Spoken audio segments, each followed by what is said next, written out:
Welcome back. This is the season 3 finale of Serious and Silly. I'm Scott. This is Sheila. And today we have a very special guest. On September 30th, Champlain College commemorated the first ever National Day for Truth and Reconciliation. And one of the things we promised the elder at the end, Sheila, is that it would not just be a one-day event, that we would keep the conversation going. And that's what we're doing today. And we're doing it with a wonderful guest. He's one of the youngest chiefs in Canada. He's newly re-elected, so we're so happy that he's joining us here. The Serpent River's First Nations Chief, Brent Bissaillon. Bissaillon, right? Bissaillon, yeah. Bissaillon. So good. Welcome to Champlain College. How are you? I am well. How are you? Thank you for having me. We are great. Besides butchering your last name, which you did give me in the intro before we got on air, I am fantastic. So yeah, thank you. As I said, you were just recently re-elected, and when I say recently, I think like 3 days ago. Technically we haven't had the inauguration yet, so yeah, I got elected last, I don't even know anymore. Yeah. Last Saturday. Maybe a week ago, actually. It's a week ago now. Yeah. So to lead us into that first question, great segue.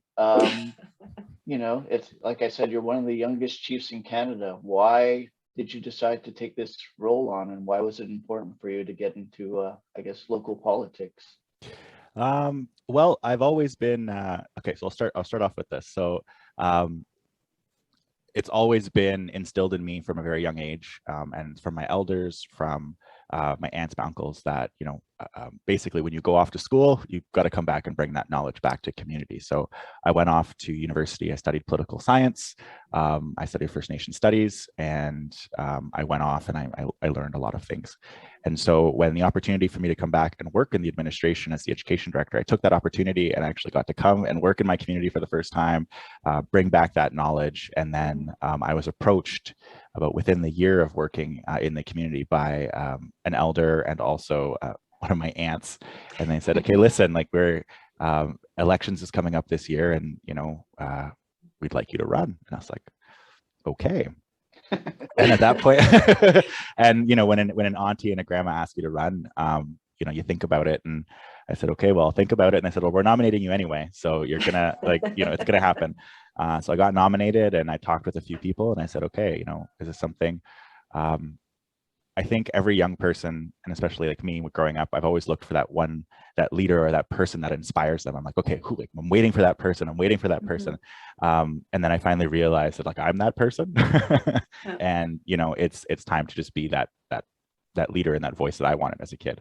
And so I stepped up, and lo and behold, the community felt that it was time also. And here we are 2 years later, heading into 4. It's incredible. Yeah. So you were asked and you were told at the same time. Yeah, voluntold. Yeah. Oh, well, congratulations. You had said it was like last week, so it's pretty incredible. You probably still have like that rush still in your veins, so it's incredible. You did, and Scotty also mentioned that on September 30th marked the National Day for Truth and Reconciliation. I have it still on my board because we did a celebration here at Champlain College. So it's still there, reminding all the students that walk in our office the importance of that day and that ceremony that we did have here. So in both of our provinces currently, it's still not a day that is yet recognized as an official provincial holiday. So I kind of wanted to ask you, why do you think that it's important for it to be recognized?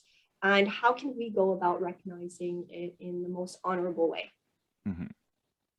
That's like not a tough question. That's a kind of tough question. We ask the very serious questions here. Very serious questions here.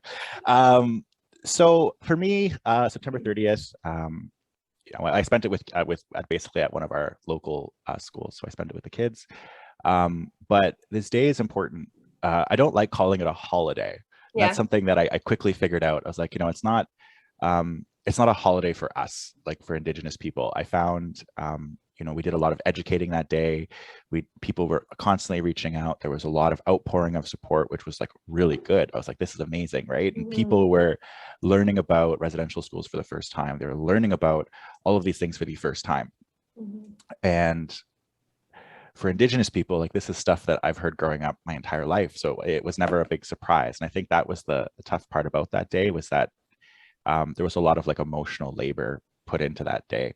And so how do we move forward? I'm really happy that although it wasn't a holiday here in Ontario, many businesses, many organizations took it upon themselves to just close down for that day, which to me signaled a kind of,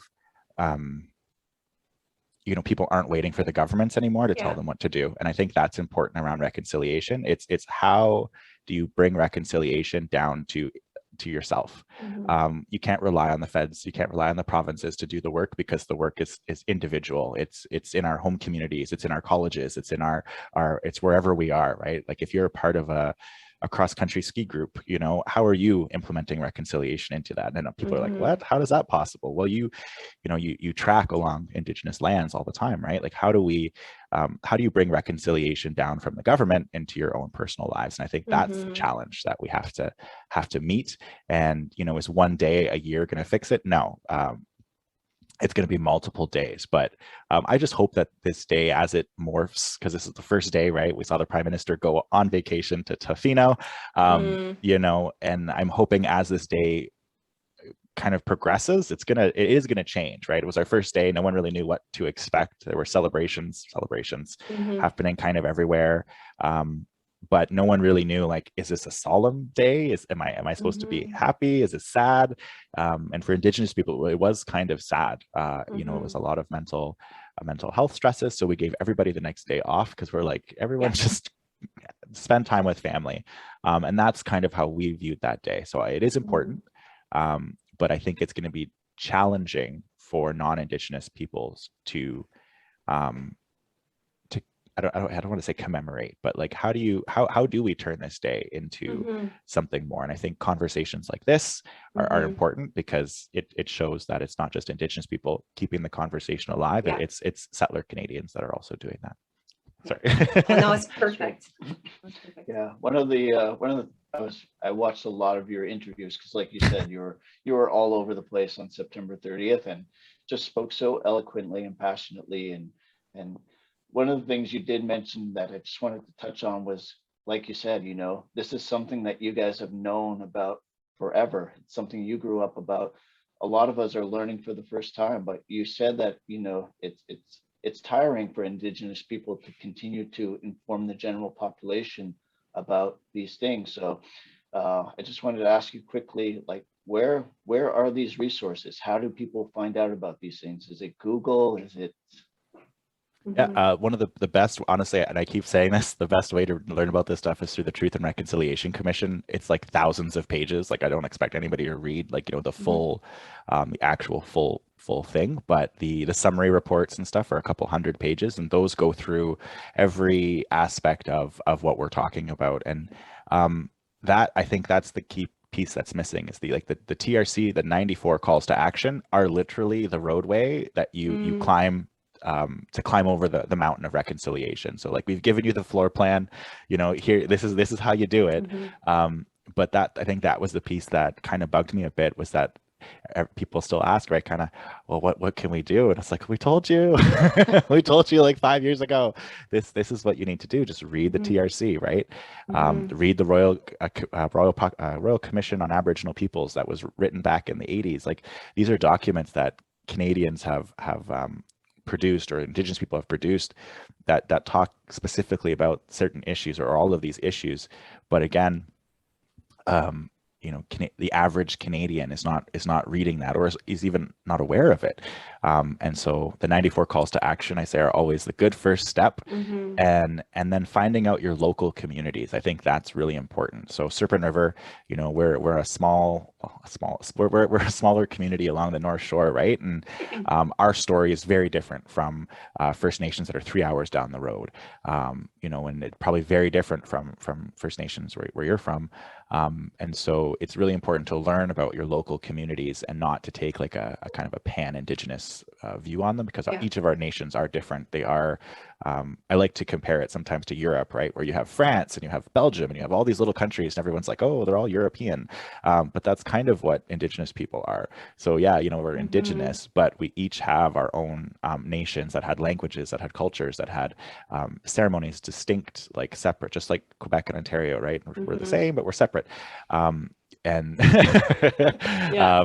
And that's kind of Indigenous stuff too, right? So anyway. No, that's perfect.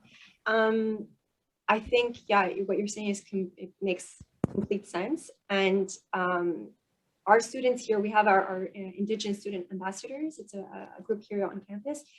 Amazing students, fantastic, always willing to share, to teach. So I'm just kind of putting the message out there. If the Champlain community does have questions or would like some support, our Indigenous students ambassadors are willing to help educate our community, not putting too much pressure on them, because it should be our responsibility to do the research ourselves as well. But they're always willing to kind of be there. And so if ever the students are interested, they can always mail me and I can have them touch base with our students here at Champlain College. So you are busy. You're a very busy person. A little bit busy. What's the next part of your like, what's the next step for you? What's the next part of your journey, or and how can our students or the community kind of follow you along that path? Well, my next journey is the next 4 years. So yeah. I'll be that's my focus right now is my community for the next 4 years. There's a lot happening in our area. We have a lot of treaty discussions, so people can follow me on my Facebook page, which is like my political Facebook page. I have Twitter, although I don't post too much on my main Twitter, and I just got Instagram. But generally, following me on my political Facebook page, you'll see all of my my shares, all of my videos. I'm going to try. Hopefully, we'll be traveling more this year, so I'll be trying to do more live videos at all of the chief conferences to kind of like show community what's happening, and also to bring some information to other people. But people can always follow me on those things and all my social media. And yeah, that's pretty much, I think, the only places right now that I'm at. Before you go, Chief, you know, the show is called Serious and Silly. So we want to ask, you know, Sheila just mentioned you're super busy. Like, what do you do in your free time? Like, what do you do for fun? What do you do when you have a a moment to yourself, or do you not? I very rarely have moments to myself. No, that's a joke. I do have some time for myself. I'm a huge nerd. So I play video games in my free time. I read. I keep saying I read books, but I don't think I've read books since university when they beat books out of me. So I'm like, I read, and I don't really read. I have a bookcase full of books that I like to buy and just look at. Yes. Right. I think we all have that. I have that in my house for sure. Right. So in my spare time, I like to play video games. And then also I live like on one of the most beautiful areas in Northern Ontario, so getting out on the land, doing things like that. But I'm a huge nerd, so video games and science fiction movies and video games are my 2 weak spots. I love it. What's your game of choice? I can't even admit it. I can't even admit it right now. It's just horrible. Let's just say that. Oh my gosh. We'll talk about it when we stop recording. Right? I'm like, exactly. Yeah, no, it's bad. It's bad. I love it. Well, we do again want to say thank you so much for joining us. We do recognize you are really busy, even though you take some time to play those games, you know. But you deserve because you've been, working hard, with everything that's gone this past year, and then with the election period. So we do want to say thank you. And if our students and our community would like to keep following our little web series, you can follow us on our Champlain Saint-Lambert YouTube page. And you are our last one for this season. So thank you so much for being our last guest. I think we did a good job in having you, Chief, as our last one. Yeah, we told them that afterwards because we didn't want you to feel the pressure to. So I'm like, the last one. The last one. You better be good. Right? I have to say something funny. You've been absolutely amazing. And again, just thank you so much for joining us today. No, thank you so much, Sheila. And thank you, Scott. I appreciate it. Take care. Take care. Bumblebee.